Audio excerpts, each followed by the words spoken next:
নমস্কার, অর্পিতার ভালোবাসার এসেলে আপনাদের সকলকে স্বাগত। আজকে আমার রোদ্দুরের একটি প্রিয় খাবার বাংলাদেশি পাতুরি বানাবো। আমি জানি এটা দেখলে দুপুরের লাঞ্চে রোদ্দুর খুব খুশি হয়ে যাবে। এই বাংলাদেশি পাতুরিটা খেতেও খুব টেস্টি এবং সহজেই এটা বানানো যায়। এর জন্য প্রথমে আমাদের দুজনের জন্য 4 পিস মাছ নিয়ে নেব। কাতলা মাছ, রুই মাছ সমস্ত কিছুই দিয়েই এই পাতুরির রেসিপিটা খুব ভালো হয়। সাধারণত মাছের পেটিগুলো নিলে পরেই বেশি ভালো হয়। আমার কাছে এরকমভাবে 2টো পেটি আছে এবং 2টো দাগার পিস আছে। মাছগুলো পরিষ্কার করে ধুয়ে নিয়ে তাতে 1 চামচ হলুদ, 1 চামচ জিরে গুঁড়ো দিয়ে নেব, 1 চামচ নুন দিয়ে দেব, 1 চামচ গ্রেট করে রাখা রসুন দেব, একটু টমেটো কুচি দিয়ে দেব, একটা বড় সাইজের পেঁয়াজ দিয়ে দেব কুচি করে, একটা লঙ্কা চিড়ে দেব। এটি সাধারণত খুব স্পাইসি হলে বেশি টেস্টি হয়, যেহেতু আমার রোদ্দুর খাবে তাই আমি একটাই লঙ্কা দিলাম। এর মধ্যে অল্প করে সর্ষের তেল দিয়ে দেব। একটু সরু সরু করে কেটে রাখা আলু দিয়ে দেব।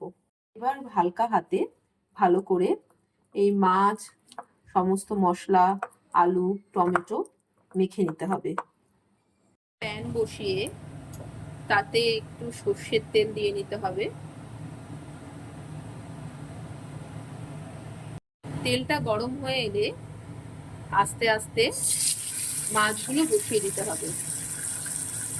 এই রেসিপিটা যদি কেউ কড়াইতে করতে চাও তাহলেও করতে পারো, অ্যালুমিনিয়ামের কড়াইতে।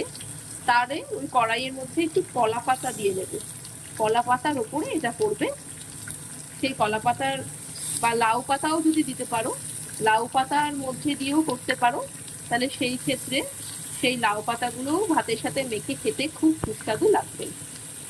মাছের পর যে মশলা মাখাটা ছিল আলু, পেঁয়াজ আর টমেটোর, সেটাও আস্তে আস্তে দিয়ে দিতে হবে। এরপর কিছুক্ষণের জন্য ঢাকা দিয়ে দিতে হবে। অবশ্যই কিন্তু গ্যাসটা লো ফ্লেমে রাখবে। 5 থেকে 7 মিনিট পর ঢাকাটা খুলে নিয়ে হালকা হাতে মাছগুলোকে উল্টে দিতে হবে। দেখো তোমরা কি সুন্দরভাবে আস্তে আস্তে লাল লাল হয়ে আসছে। যে মাখাটা বা যে টমেটো, আলু টুকরোগুলো রয়েছে সেগুলোকেও আস্তে আস্তে উল্টে দিতে হবে। ওপার বাংলার এই রেসিপিটা খেতে খুবই সুস্বাদু। এটি কলা পাতায় করলে আরো টেস্টি হয়ে থাকে। দেখো কি সুন্দর এই মাছের পেটির পিসটা হয়েছে। মাছটা খুব ভালো করে সেদ্ধ হয়ে গেছে, 2 পিঠ ভালো করে ভাজা ভাজা হয়ে গেছে। এ দেখো আলুগুলোও সুন্দরভাবে নরম হয়ে গেছে। এবারে গ্যাসের ফ্লেমটা একটু বাড়িয়ে 2-3 মিনিট এগুলো ভাজা ভাজা মতো করে নিতে হবে। ওপার বাংলার মাছের পাতুরি রেডি। দেখতেই এত সুন্দর হয়েছে, লোভনীয় হয়েছে। তোমরা বাড়িতে একবার ট্রাই করে দেখতে পারো। গরম গরম ভাতের সাথে একেবারে অসাধারণ লাগবে। একবার তোমরা বাড়িতে অবশ্যই ট্রাই করে দেখো।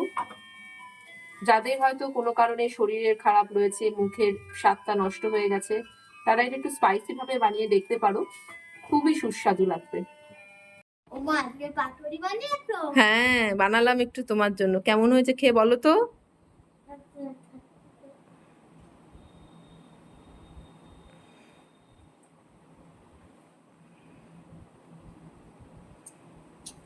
দারুণ হয়েছে, কথা সত্যি মা। আই লাভ ইউ মা। I love you two.